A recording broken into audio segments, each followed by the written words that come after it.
Hello hello hello, कौन बोल रहा है? कुछ बोलते क्यों नहीं? क्यों परेशान कर रहे हो मुझे? अदिति, तुम सिर्फ मेरी हो। मैं तुम्हारी शादी किसी और से नहीं होने दे सकता। कौन हो तुम? हेलो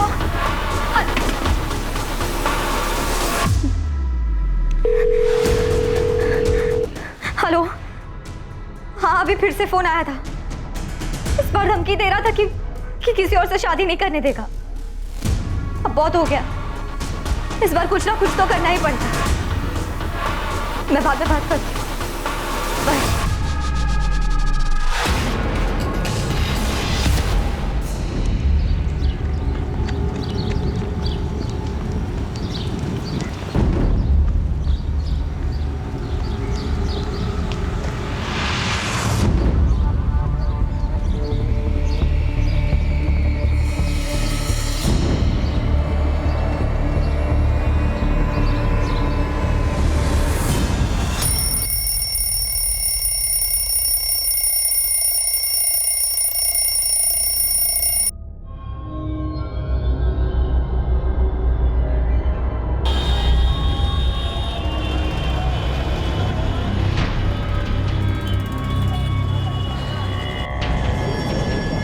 फिर से वही सपना देखा?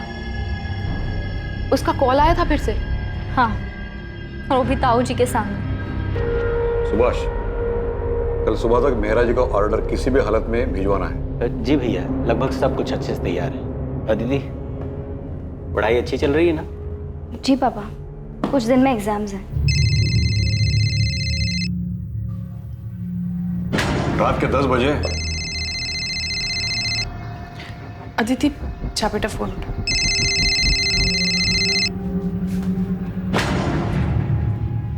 हेलो हेलो,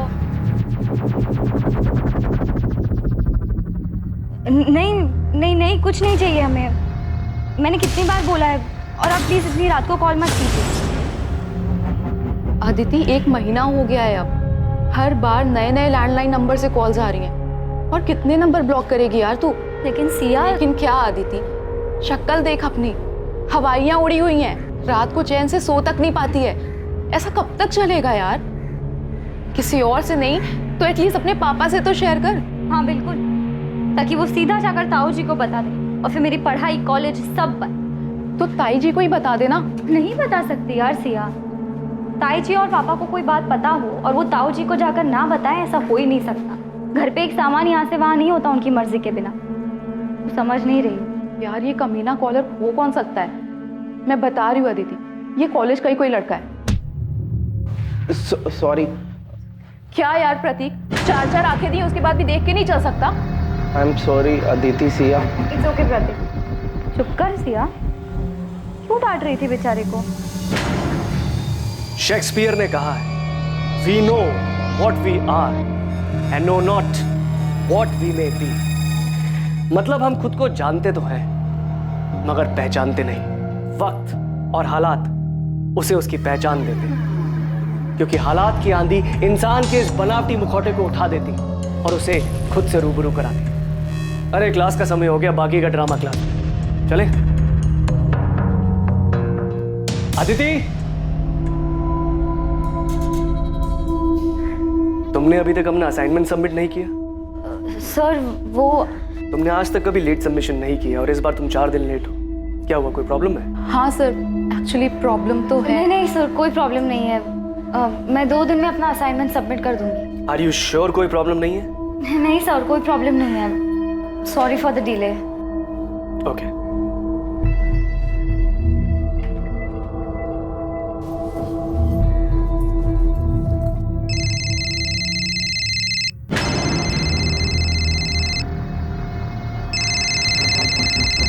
बेटा अदिति, फोन तो मेरा बजा, तुम क्यों चौंक गई? लाओ दो फोन। हेलो, हाँ पार्सल भिजवा दीजिए। हाँ हाँ ठीक है, चलेगा। बेटा अदिति, तो ठीक है ना?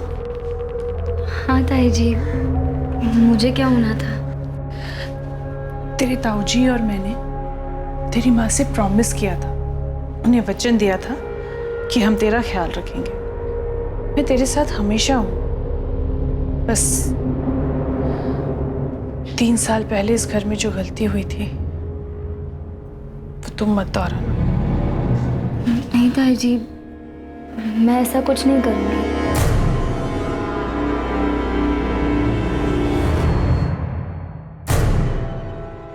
ठाकुर साहब मिले थे, वो अपने छोटे बेटे विकास के लिए लड़की ढूंढ रहे। आदिति के बारे में पूछ रहे थे, तो मैंने उन्हें आदिति की फोटो दिखाई जो उन्हें पसंद है। वो आदिति से मिलना चाहते हैं।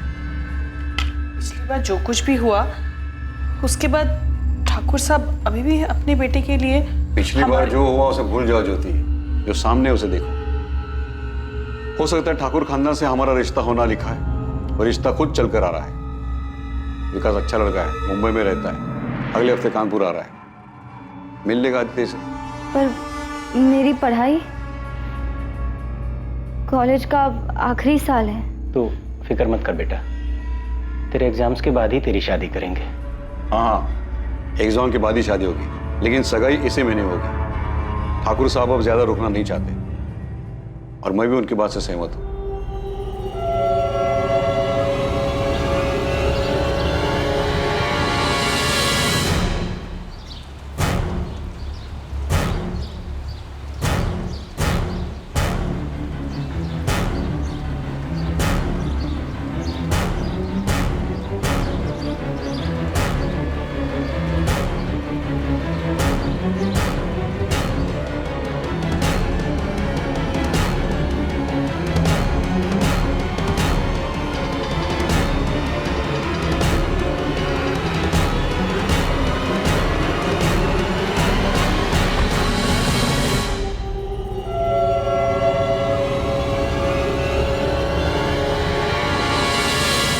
तू जानती तो है, ताऊजी के साथ कोई बहस नहीं कर सकता। उन्होंने कहा है तो शादी होकर रहेगी। मैं तुम्हारी जगह होती तो भाग जाती। ये सब कहना आसान है, और वैसे भी किस्मत में जो लिखा है वो उससे कौन भाग सकता है। प्रतीक, यहाँ क्या कर रहे हो? सर वो नोटिस। ये नोटिस 1 महीना पुराना है, आप पढ़ रहे हो उसे? तो वो मैंने देखा नहीं था, चलता हूँ सर मैं।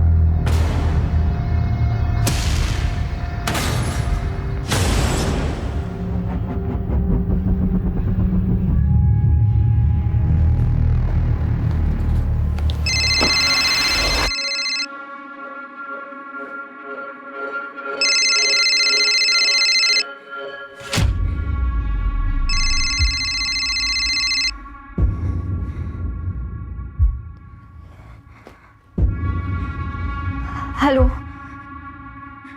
हेलो हेलो, कौन बोल रहा है? कुछ बोलते क्यों नहीं? क्यों परेशान कर रहे हो मुझे? अदिति, तुम सिर्फ मेरी हो। मैं तुम्हारी शादी किसी और से नहीं होने दे सकता। कौन हो तुम? हेलो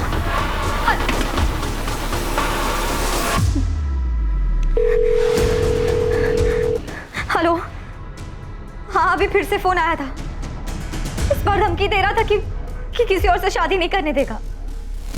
अब बहुत हो गया, इस बार कुछ ना कुछ तो करना ही पड़ता। मैं बाद में बात करती हूँ। बाय।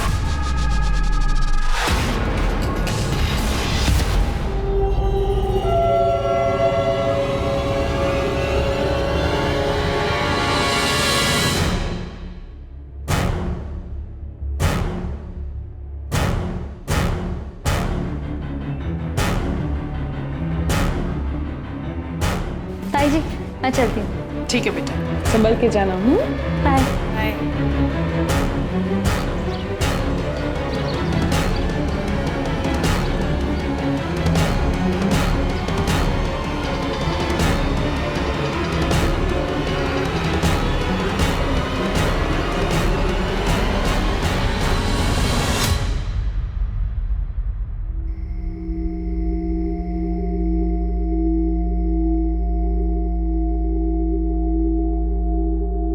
कॉलेज तो 5 बजे ही बंद हो गया था। पूरी कॉलोनी में देख के आ गया। पता नहीं ये अदिति कहाँ चली गई। भाभी, वो अदिति की सहेली है ना सिया, उसका नंबर है क्या आपके पास?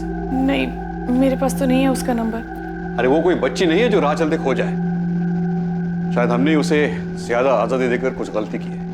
ये आप कैसी बातें कर रहे हैं? मैं अदिति को अच्छे से जानती हूँ, वो ऐसा कुछ भी नहीं करेगी। 3 साल पहले भी हम सब लोग यही कह रहे थे। आप कहाँ की बात कहाँ लेके जा रहे हैं? हमारी बच्ची गायब है, उसे ढूंढने के बजाय आप पुरानी बातें लेके बैठ गए। मुझे लगता है हमें पुलिस के पास जाना चाहिए। सुभाष, इतनी जल्दी में फैसला लेना ठीक नहीं है। सुबह तक रुकते, पुलिस के पास जाएंगे तो बात बढ़ेगी। पर भैया सुबह तक पता नहीं सर अदिति कहाँ है, और उसका फोन भी ऑफ जा रहा है। अगर तुम्हें मिले तो बोलना मैंने बुलाया है। उसने अभी भी अपना असाइनमेंट सबमिट नहीं किया है। किसी के साथ किसी तरह के झगड़े का सवाल ही नहीं है। हम तो गारमेंट मैन्युफैक्चरर है, सीधा साधा कारोबार है। आप लोगों के पास अदिति के किसी दोस्त का नंबर कैसे नहीं? कभी जरूरत ही नहीं पड़ी सर।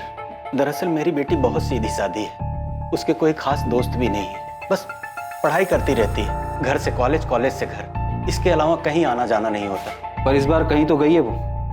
वैसे वो कॉलेज कैसे आते जाती थी? मतलब खुद की गाड़ी थी? नहीं सर, ऑटो से आती जाती थी।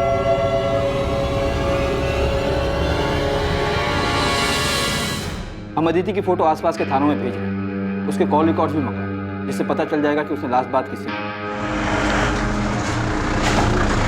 कल 3 सितंबर को अदिति कॉलेज ही नहीं आई थी? जी नहीं, पिछले कुछ दिनों से ना वो थोड़ी सी परेशान लग रही थी। मैंने उससे पूछा भी था कि कोई दिक्कत है, उसने बताया ही नहीं। शायद उसकी दोस्त सिया को पता हो, शायद उसे कुछ बताया हो।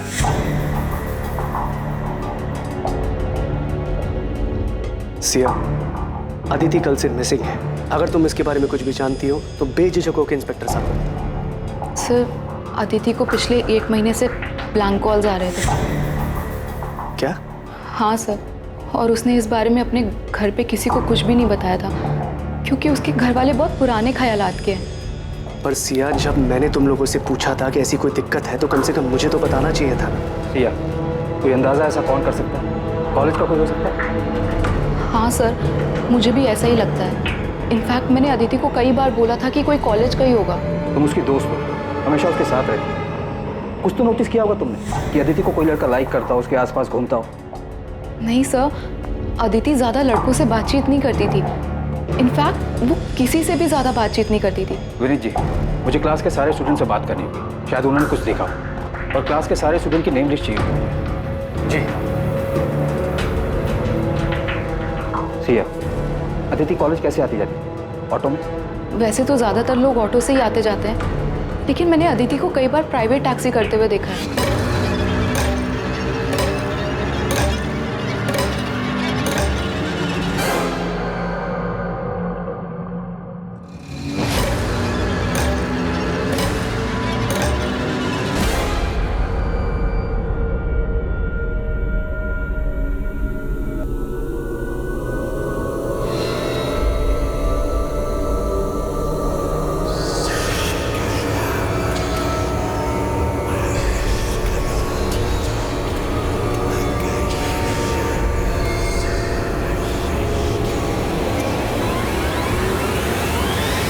कोई उसे कॉल करके तंग कर रहा था तो उसे हमें बताना चाहिए था। मेरी गलती है, मैं ही शायद उसका ठीक से ध्यान नहीं दे पाया। मैंने देखा था जब भी उसका फोन बजता था वो चौंक जाती थी। मुझे लगा शायद वो अपनी। आप कह रहे थे कि आप अदिति की कॉल रिकॉर्ड्स निकलवाने वाले हैं, उससे कुछ पता चला? कॉल रिकॉर्ड कल तक आएंगे जगमोहन जी। तब तक हम आपके घर के आसपास चलने वाले ऑटो और टैक्सी वालों से बात कर रहे हैं, लेकिन अभी तक अदिति को किसी ने पहचाना नहीं। वैसे अदिति की फ्रेंड सिया का कहना है कि वो अक्सर प्राइवेट टैक्सी से आती जाती है।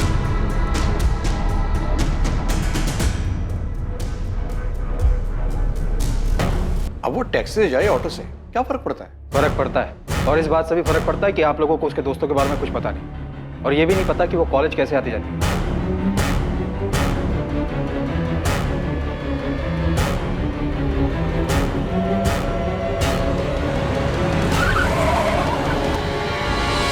हमारी गलती है, पर वो ब्लैंक कॉलर वाली बात से मुझे बहुत डर लग रहा है। आप प्लीज मेरी बेटी को ढूंढ दीजिए। सर, अदिति राउत के कॉल रिकॉर्ड्स आ गए सर। और सर, अदिति के फोन पे आखिरी कॉल जिस नंबर से आया था वो फिलहाल स्विच ऑफ है, किसी शाहिद बेग का है, और दोनों में काफी बातचीत होती थी सर। शाहिद बेग?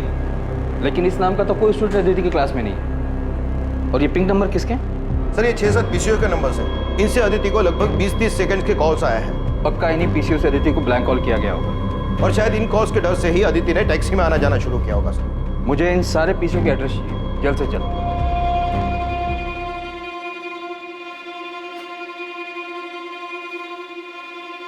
सुभाष, मैं जानता हूं तुम पर क्या बीत रही है।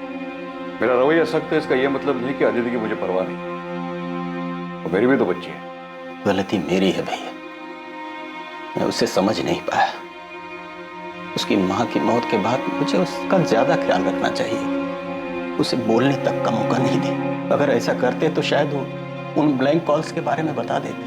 मैंने शायद उसे पहचानने में भूल कर दी, उस पर शक किया। मुझे लगा वो भी हमें धोखा देकर भाग गई, लेकिन मैं किसी भी हालत में उसे घर वापस लाकर ही रहूंगा। तब ये रोड का पीसीओ है। अब 4 घंटे पहले कौन आके गया मुझे याद नहीं है। हाँ साहब, सीसीटीवी लगवाया ना, आजकल क्या मालूम कब जरूरत पड़ जाए। ये तारीख है, इस टाइम के बीच के सारे सीसीटीवी फुटेज चाहिए मुझे सर। 6 पीसीओ में से सिर्फ 2 जगह सीसीटीवी। और सर एक पीसीओ से 21 अगस्त को कॉल आया था अदिति को रात को 11:15 बजे। और दूसरे पीसीओ से 31 अगस्त को कॉल आया था रात को 10:35 पर। आई होप हमें वो कॉलर दिख जाए।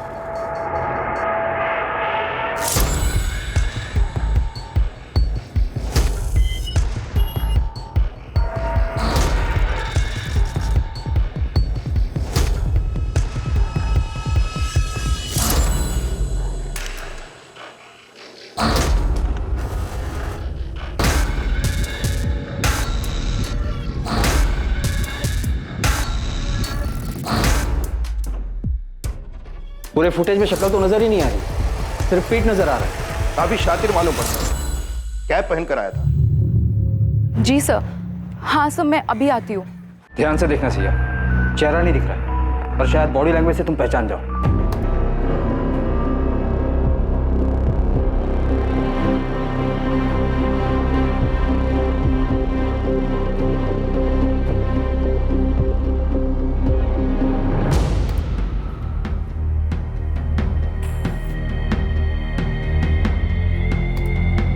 सर ये आदमी बार बार अपनी रिस्ट वॉच एडजस्ट कर रहा है। सर ये आदत तो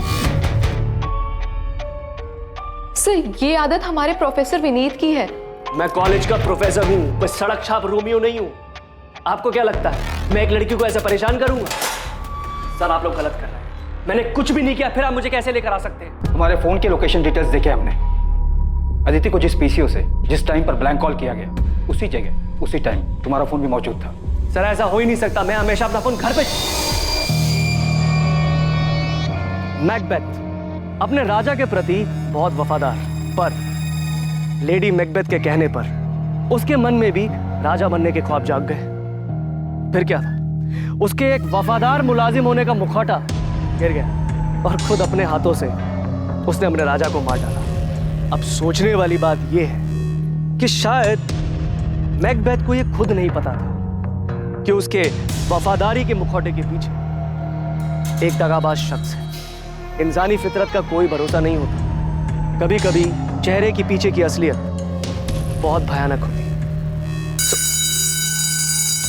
क्लास का टाइम हो गया, अगली बार नेक्स्ट एक्ट पढ़ के आइएगा, वो डिस्कस करेंगे। एक्सक्यूज मी सर, मुझे नहीं लगता मैकबेथ ने कोई मुखौटा पहना था। इंसान खुद को ही ना पहचान सके, ऐसा कैसे हो सकता है? मुझे लगता है मैकबेथ ने ये सब उसकी बीवी के प्रभाव में आकर किया था। फाइनली इस क्लास में कोई तो है जो लिटरेचर में दिलचस्पी लेता है, वरना बाकी सब तो उल्लू की तरह ताकते रहते हैं। और रहा ताल्लुक तुम्हारे सवाल का, तो ये सवाल तुम अपने आप से पूछो। पिछले 1 साल में पहली बार तुमने मुझसे आके कोई सवाल किया है?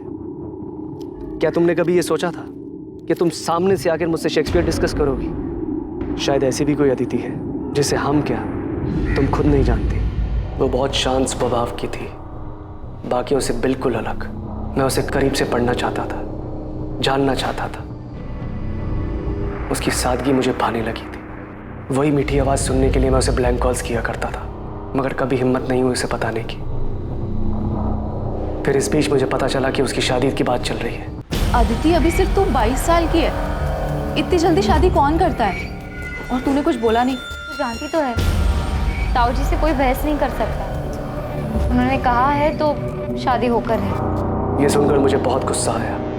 वो ऐसे कैसे किसी और के साथ शादी कर सकती थी। इसलिए उस दिन मैंने उसे कॉल करके पहली बार बात की। अदिति, तुम सिर्फ मेरी हो। मैं तुम्हारी शादी किसी और से नहीं होने दे सकता। तेरी लव स्टोरी में कोई इंटरेस्ट नहीं मुझे। ये बता अदिति कहाँ है? क्या किया तूने उसके साथ? सर मैंने उसके साथ में कुछ नहीं किया है। चुपचाप सच बता दे। अब लेक्चर खत्म, प्रैक्टिकल शुरू होगा जिसमें सिर्फ सच बाहर आएगा। शंभू। जी सर। शुरू हो जा। किसी पे भरोसा ही नहीं कर सकते यार। आई मीन प्रोफेसर विनीत जैसे पढ़े लिखे लोग ऐसी हरकत कर सकते हैं। हाँ, कौन असल में क्या है ये तो कोई नहीं बता सकता। बेचारी अदिति, एक तो पहले ही उसके घर में इतनी ज्यादा प्रॉब्लम थी और अब ये ब्लैंक कॉल्स का चक्कर आके उसके सर पड़ गया। तुझे अंदाजा भी नहीं होगा यार कि उसके घर वाले हर बात को लेके कितनी रोक टोक करते थे। मैंने क्या किया पापा? जीन्स पहनने में क्या गलत है? बाकी लड़कियां भी तो पहनती हैं। दुनिया अगर गलत करे तो इसका मतलब ये नहीं है कि उनकी देखा देखी हम भी गलत करें। तो जानती है ना ताऊ जी को, उन्हें ये सब पसंद नहीं है। और आपको पापा? मैं जानती हूँ पापा, नाम सिर्फ ताऊ जी का आता है पर आपकी सोच भी उनसे कुछ अलग नहीं है। ऐसी बात नहीं है बेटा। हम जिस समाज में रहते, पापा आप भी उन्हीं की तरह हैं, समाज की तरह, जो हर वक्त बस लड़कियों पर पाबंदियां लगाने के लिए और उन्हें हर बात के लिए जिम्मेदार ठहराने के लिए खड़े होते हैं। काश आज माँ जिंदा होती, वो ऐसा कभी नहीं होने देती। अदिति। सर अदिति को मैंने किडनैप नहीं किया है। या मुझे कहाँ लेके जा रहे हैं? मैं कोई क्रिमिनल नहीं हूँ। कोर्ट में पेशी है तेरी। हमने अर्जी दाखिल की तुझे रिमांड पर लेने के लिए। अब देखते हैं तू सच कैसे नहीं बोलता। 10 दिन हमारे साथ जेल में रहेगा ना तो सब उगल देगा। सर एक बात बहुत अजीब है। अदिति रोज एक प्राइवेट टैक्सी में आया जाया करती थी और यही नहीं, रोज वो टैक्सी एक ही होती थी।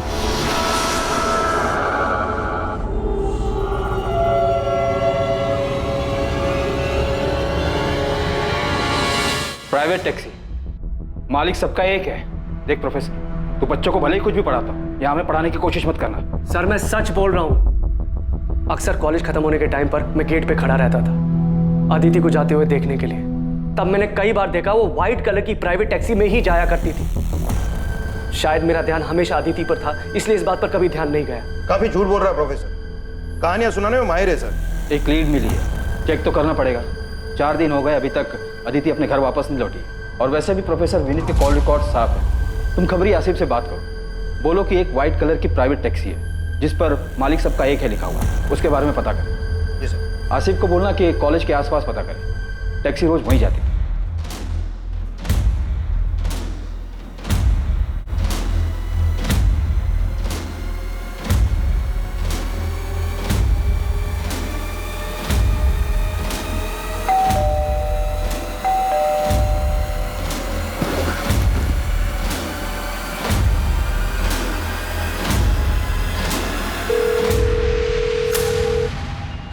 हेलो, आप कहाँ हैं? तुरंत घर आ जाइए। अरे लेकिन हुआ क्या है? जिसका डर था वही हुआ। आप सवाल मत पूछिए, बस जल्दी घर आ जाइए। देखो मैं रास्ते में हूँ, गाड़ी में। तुम साफ साफ बोलो क्या हुआ है?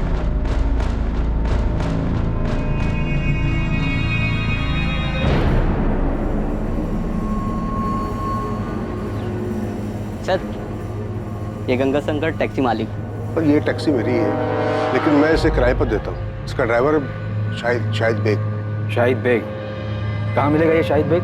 अब ये तो पता नहीं, 3 सितंबर को आया था यहाँ, टैक्सी की चाबी वापस कर रहे हैं हमेशा के लिए। सेठ जी आपकी चाबी।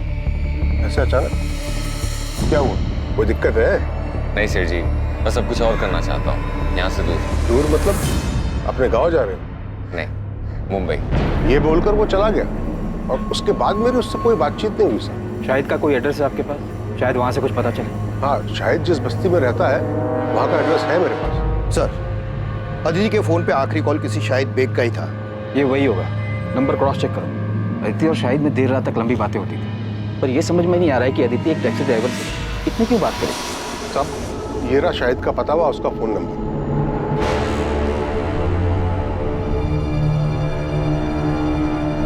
ये वही शाहिद बेग है। सर ये बालक यहीं शाहिद रहता था। 2 साल पहले उसने ये घर मुझसे किराए पे लिया था। आइए सर।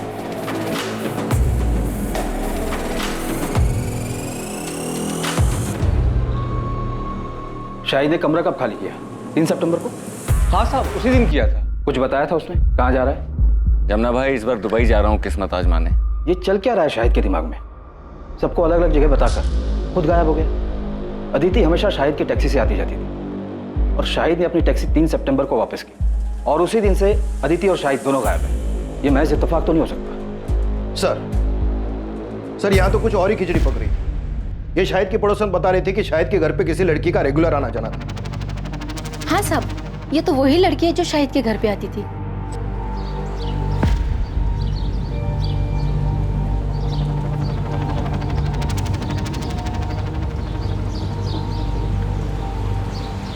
सब ये लड़की का और शाहिद का चक्कर चल रहा था। पर साहब एक बात बोलूं, ये दोनों साथ में बहुत खुश दिखते थे और ये लड़की तो शाहिद को बहुत प्यार करती थी साहब। खुशी खुशी उसके घर का सारा काम कर लिया करती थी।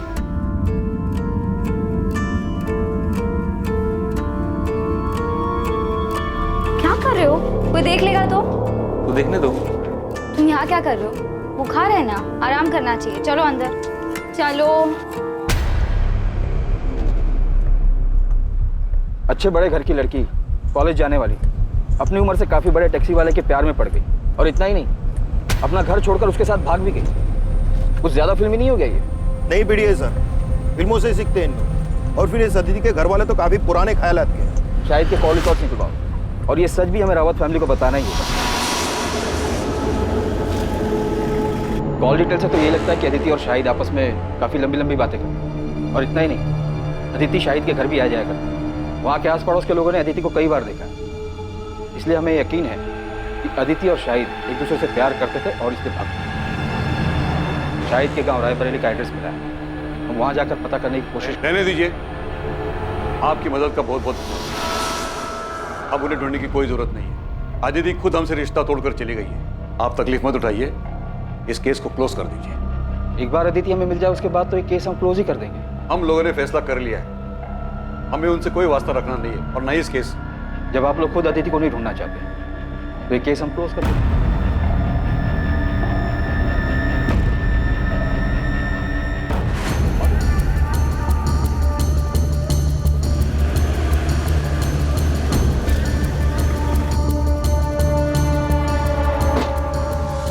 सर इस तरफ आइए, दिखाता हूँ आपको।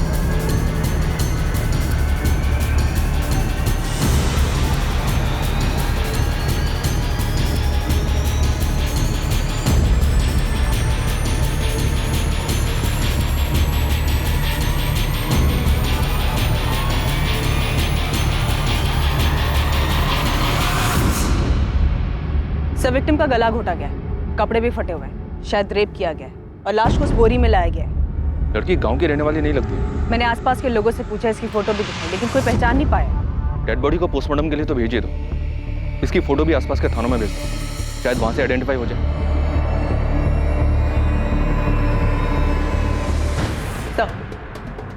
विक्टिम की फोटो दिल्ली, नोएडा और आसपास के थानों में भेजी, लेकिन अभी तक कोई रिस्पॉन्स नहीं आया। शायद विक्टिम यहाँ की हो ही नहीं। तो एक काम करो, हमारे सोशल मीडिया ग्रुप की हेल्प लो और विक्टिम की फोटोज उसमें भी सर्कुलेट करो।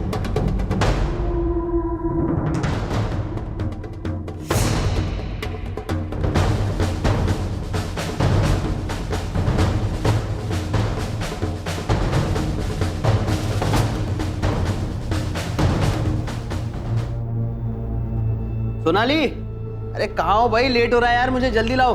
हाँ बस 5 मिनट, आपका टिफिन रेडी है।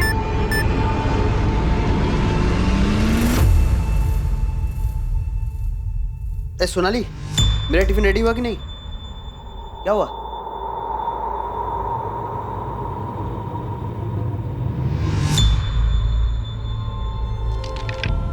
डेथ गला दबाने की वजह से हुई है। रेप? विक्टिम सेक्सुअली एक्टिव थी। अंदरूनी जांच के बाद ऐसा लगता है कि रेप नहीं हुआ है, लेकिन हाँ, हाथ में और पीठ पे जिस तरीके के खरोच के निशान है, उससे लगता है शायद जबरदस्ती करने की कोशिश जरूर की गई थी। और जब कोशिश में वो कामयाब नहीं हो पाया तो गुस्से में आकर उसने इसे मार डाला। डॉक्टर, इसका मर्डर कब हुआ होगा? लगभग 24-25 घंटे पहले। 24-25 घंटे पहले, मतलब 11 सितंबर की रात को।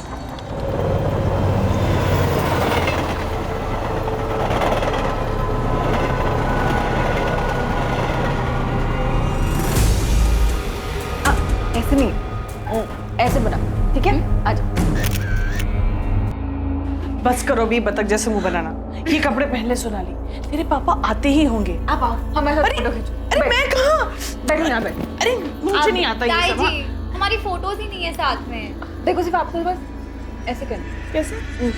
ऐसे, ठीक है? आओ।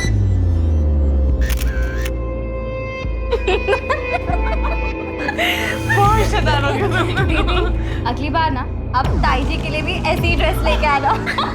चुप बेशरम। आओ, एक और फोटो।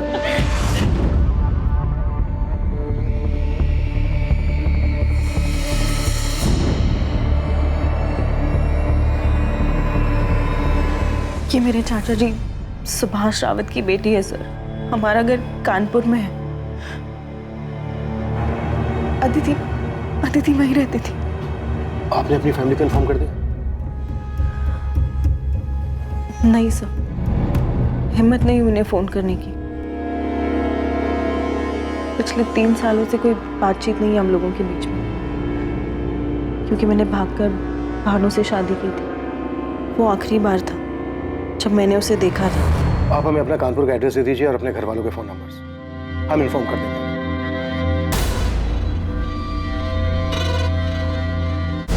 सुभाष, ये जमीन बहुत अच्छी जगह पर है जहां हम बड़ा कारखाना बनवा सकते हैं, जहां कपड़े स्टोर करे जाएंगे, और ये हमारी फैक्ट्री से ज्यादा दूर भी नहीं है। सुभाष, थोड़ा ध्यान कहाँ है? भैया वो नहीं, वो बस दिल पर अच्छे बुरे का बोझ मत रखो। हमने कुछ गलत नहीं किया। जो भी कुछ हुआ है उसके लिए आदित्य खुद जिम्मेदार है। इसके बारे में बात करना भी फिजूल है। जो हुआ उसे भूल जाओ। सोनाली ने जो नंबर दिया था उस नंबर पर रिंग तो जा रही है पर कोई फोन उठा नहीं रहा है। असल मैंने कानपुर पुलिस स्टेशन के पीएसआई अजय माथुर जी से बात की। अदिति की मिसिंग कंप्लेंट वही हैंडल कर रहे थे। 4 सितंबर को मिसिंग कंप्लेंट फाइल की गई थी। हाँ, अदिति रावत, उसके मिसिंग कंप्लेंट की इन्वेस्टिगेशन मैंने ही की थी, अभी कुछ दिन पहले की बात है। हाँ, एक टैक्सी ड्राइवर था शाहिद बेग नाम का, अफेयर था दोनों का, उसी के साथ चली गई। हम उन दोनों को ढूंढने में आगे बढ़ ही रहे थे कि अदिति की फैमिली ने केस क्लोज करने के लिए बोल दिया। सुधा, तुम तुरंत कानपुर के लिए निकलो और अदिति की फैमिली से मिलो। तब तक हम यहाँ सोनाली से बात करके देखते हैं, शायद उसे शाहिद के बारे में कुछ पता हो। Okay sir. सर, ये अदिति और शाहिद की जोड़ी थोड़ी अजीब नहीं है? अदिति एक अमीर लड़की है, शाहिद एक टैक्सी ड्राइवर। सोचने वाली बात यह है कि इन दोनों का मेल हुआ कैसे?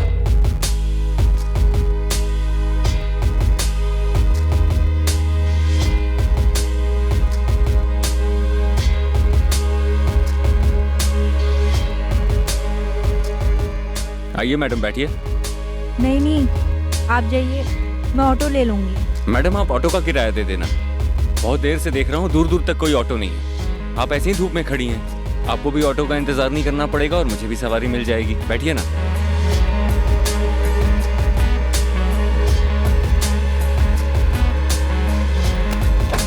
ये उनकी पहली मुलाकात थी। मतलब तुम अदिति के रेगुलर टच में? हाँ सर, अभी इसी साल हमारी बातचीत शुरू हुई थी। घर से भागने के बाद बड़ी हिम्मत करके मैंने उसे फ़ोन किया था। उसने घर पे किसी से नहीं बताया था कि हम लोगों के बीच में बात होती, क्योंकि मेरे पापा यानी अदिति के ताऊजी बहुत ज़्यादा स्ट्रिक्ट हैं सर, और कोई उनकी मर्जी के खिलाफ जाए ये उनको बिल्कुल पसंद नहीं था। सोनाली, तुमने लव मैरिज की थी, कोई गुनाह नहीं किया था। लेकिन सर, मेरी पापा की नज़रों में ये किसी गुनाह से कम नहीं है। अदिति एक पढ़े लिखे रईस परिवार से थी। ये समझ में नहीं आ रहा है कि वो एक टैक्सी वाले के प्यार में कैसे आ गई। सर, ये बात मुझे भी बहुत अजीब लगी थी। मैंने पूछा भी था उससे सर। दीदी, शाहिद भी अक्सर यही कहता है कि रूप की रानी सड़कों के राजा की लव स्टोरी है हमारी। मुझे यकीन है कि हमारा मिलना लिखा था। और रही बात मजहब जात पात के भेद की, तो मैं ऐसी ओछी बातों में विश्वास नहीं रखती। मैं जात पात की बात नहीं कर रही हूँ अदिति, मैं लोगों के पढ़े लिखे होने के नज़रिए, उनके इंटेलेक्चुअल लेवल की बात कर रही हूँ। तूने कहा था ना वो सिर्फ 5वीं क्लास तक पढ़ा है, तो उसे तो तेरी बात भी समझ नहीं आती होगी। तुम लोग बात क्या करते हो आपस में? बातें करने के लिए इंटेलेक्चुअल लेवल की नहीं, बस इंसान में थोड़ी सी दिलचस्पी दिखाना ही काफी होता है। कौन सी किताब पढ़ रही हैं मैडम जी? क्यों? इतने ध्यान से पढ़ रही हैं तो काफी अच्छी ही होगी। द ट्रेजेडी ऑफ अथेरो विद कनेक्शंस। अरे बाप रे, इतना बड़ा नाम। मैं तो ये नाम याद करने गया तो पूरा हफ्ता लग जाएगा।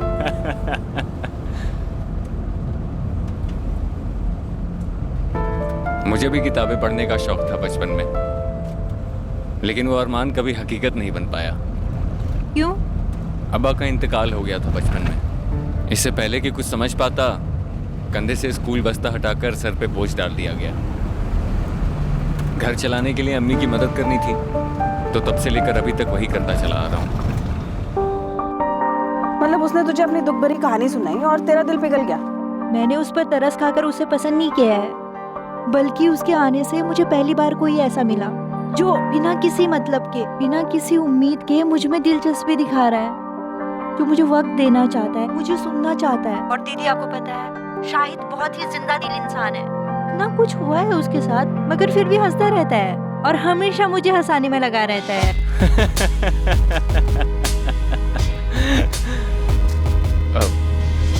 सॉरी मैडम, वो एक बात याद आ गई। वो मेरी पड़ोसन है ना, उसको जब बुखार होता है ना तो वो बहुत खुश हो जाती है। पता है क्यों? उसे लगता है वो बहुत हॉट लग रही है।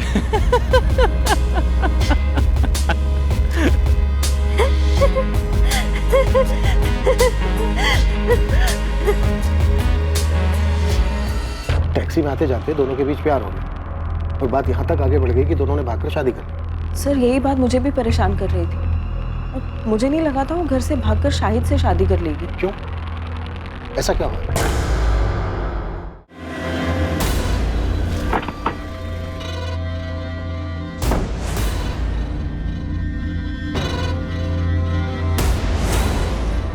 वो टैक्सी वाले शाहिद ने मेरी अदिति को मार दिया।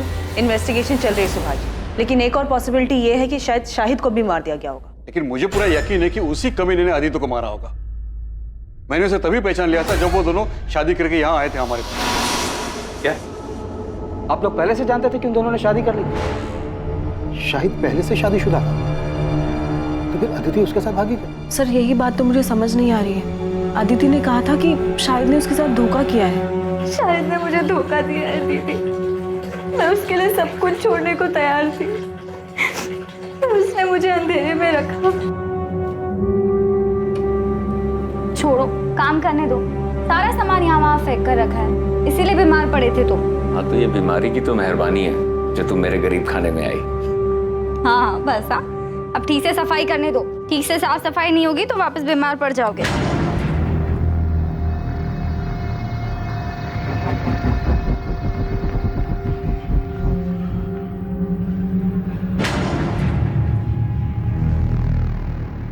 अतिथि मेरी बात सुनो, जो तुम सोच रही हो ना वैसा बिल्कुल नहीं है। मुझे कुछ नहीं सुनना। मैंने पहली बार किसी पर भरोसा किया, दिल से सच्चा प्यार किया, और तुमने बदले में मुझे क्या दिया? तुमने मेरा भरोसा तोड़ दिया। अदिति सुनो, मेरी बात सुनो। अदिति, अदिति। पिछले 1 महीने से मेरी अदिति से बात नहीं हो पाई थी सर, इसीलिए इस सब के बाद उन दोनों के बीच क्या हुआ मुझे नहीं पता सर। पर अदिति की बातों से ये जरूर लगता था कि वो शाहिद से बहुत ज्यादा प्यार करती है। कौन सा प्यार? साफ साफ दिख रहा है कि उसने अपनी चिकनी चुपड़ी बातों में अदिति को फंसाया और भगाकर शादी करके ले आया हमारे पास। उसने सोचा कि शादी करेंगे तो हम कुछ बोलेंगे नहीं और वो घर जमाई बन के बैठेगा। कब आए थे यहाँ मिलने के लिए? गायब होने के 5 दिन पहले। मतलब 8 सितंबर को? जी, अदिति आशीर्वाद लेने आई थी शाहिद के साथ। मेरी तो कुछ समझ में नहीं आया, इसलिए मैंने तुरंत इन्हें फोन किया। देखो मैं रास्ते में हूँ, गाड़ी में। तुम साफ साफ बोलो क्या हुआ है? अदिति आई है शादी करके। मुझे तो कुछ समझ ही नहीं आ रहा था कि मैं क्या करूं। अदिति, ये सब क्या नाटक है? क्या चल रहा है? ये कौन है लड़का? जी मैं शाहिद बेग, टैक्सी चलाता हूँ। हम दोनों एक दूसरे से बहुत प्यार करते हैं और नई जिंदगी शुरू करने से पहले आप लोगों का आशीर्वाद चाहते हैं। मैं आपसे वादा करता हूँ कि मैं आपकी बेटी को बहुत खुश रखूंगा। पापा प्लीज एक बार मेरा साथ दे दीजिए पापा।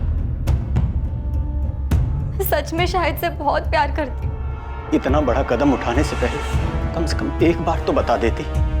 तेरे ताऊ जी को पता चला ना तो।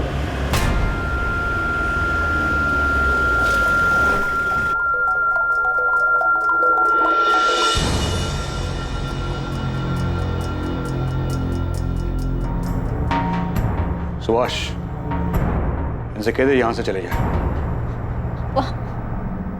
मैं कहता हूं चले जाओ यहां से। हम समझ लेंगे कि तू भी सोनाली की तरह मर गई है हमारे लिए। लेकिन याद रखना, जो लोग बुजुर्गों का दिल दुखा के खुशियां ढूंढते हैं ना, जिंदगी उन्हें कभी खुश नहीं रखती। आपने तो हमें कुछ नहीं बताया, सीधे कहा कि केस क्लोज कर दो। हाँ तो और क्या कहते हैं? लेकिन शाहिद और अदिति तो एक दूसरे से प्यार करते थे ना, तो फिर शाहिद अदिति को क्यों मारेगा? अदिति अपने साथ अपने सारे गहने और कुछ कैश लेकर भागी थी, जिसका पता हमें कुछ दिनों बाद चला। गहनों की कीमत ही लगभग 10-15 लाख होगी। शाहिद को सिर्फ पैसे से मतलब था। उसने 10-15 लाख का मुनाफा देखा और मार दिया अदिति को। अदिति के घर वालों को शाहिद पे शक है। देखने से तो ऐसे ही लगता है। शाहिद पहले से शादीशुदा था। अदिति ने शाहिद से शादी की जिद की होगी तो शाहिद को मजबूरन अदिति से शादी करनी पड़ी। लेकिन सुधा, हम ये नहीं जानते कि खुद शाहिद सही सलामत है भी या नहीं। ऐसा ना हो कि उसकी लाश भी कहीं जंगल में ही कहीं पड़ी हो सकता है कि अदिति के परिवार वालों ने दोनों को मरवा दिया। आपको ऐसा क्यों लगता है सर? ऐसा हमें नहीं, अदिति के ताऊ जगमोहन की सगी बेटी सोनाली को लगता है, क्योंकि उसके साथ भी कुछ ऐसा ही हुआ था। सर, जब मैं और सोनाली घर से भागे थे तब इनके पापा ने हमारे पीछे गुंडे भी भिजवाए थे। गुंडे? यस सर, वो तो हमारी किस्मत अच्छी थी कि हम उनके हाथ में नहीं आए और हम शहर से बाहर भाग गए। सोनाली, तुम्हें सच में ऐसा लगता है कि तुम्हारे पापा अदिति को चोट पहुंचा सकते हैं? यकीन से तो नहीं कह सकती हूँ, लेकिन कल को अगर ऐसी कोई बात सामने आती है तो मुझे हैरानी नहीं होगी सर। और इतना बता सकती हूँ सर कि खानदान की इज्जत और खानदान के बच्चों के बीच अगर किसी दिन किसी मोड़ पे मेरे पापा को किसी एक चीज़ को चुनना होगा तो वो आंख बंद करके खानदान की इज्जत को ही चुनेंगे सर।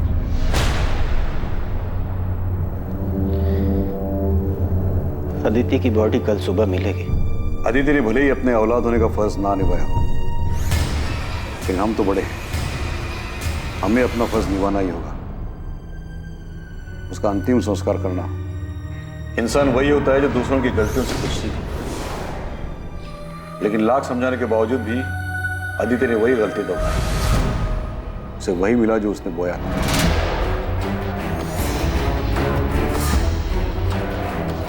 अब आप उसे क्यों कोस रहे हैं? वो तो जिंदा भी नहीं है। जिंदा नहीं है क्योंकि उसने परिवार और इज्जत को छोड़कर एक मक्कार का हाथ थामा था। शरीर की गलती थी, उसको सजा मिल गई, लेकिन आत्मा को मुक्ति मिलना बहुत जरूरी है। इसलिए उसका दाह संस्कार करके हमें अपना फर्ज निभाना है।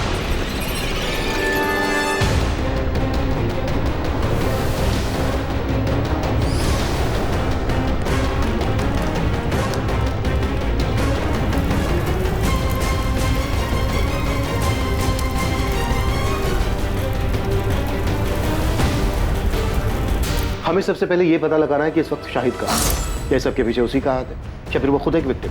सर, जहाँ अदिति की लाश मिली उसी जंगल वाले एरिया में हम लोग शाहिद की डेड बॉडी को भी सर्च करें। शायद कोई जंगली जानवर उसे अंदर खींच कर ले गया। अगर खुद शाहिद मर चुका है तो फिर साफ साफ ये ऑनर किलिंग का केस बनता है। और ये काम अदिति के ताऊ जगमोहन और उसके पिता सुभाष का हो सकता है। शक इसलिए भी हो रहा है क्योंकि जगमोहन की बेटी सोनाली को भी अपने पिता पर भरोसा नहीं है। वैसे इन लोगों के अलावा और किसका काम हो सकता है? प्रोफेसर विनी, कानपुर के पीएसआई अजय माथुर बता रहे थे इस प्रोफेसर के बारे में। फाइनली इस क्लास में कोई तो है जो लिटरेचर में दिलचस्पी लेता है, वरना बाकी सब तो उल्लू की तरह ताकते रहे। अदिति से एक तरफा प्यार किया करता था, ब्लैक कॉल भी किया करता था, यहाँ तक कि उसने धमकी भी दी थी अदिति को किसी और से शादी ना करने की। और जब कॉलेज वालों को इसके बारे में पता चला तो उसे कॉलेज से निकाल दिया गया। इस वक्त कहाँ है? माथुर साहब बता रहे थे कि कॉलेज से निकाले जाने के बाद वो अपने घर में ही बंद। क्या करता बेचारा ओथेलो। प्यार में जलन होना स्वाभाविक है। वो अपने प्यार को किसी और के साथ नहीं देख सकता,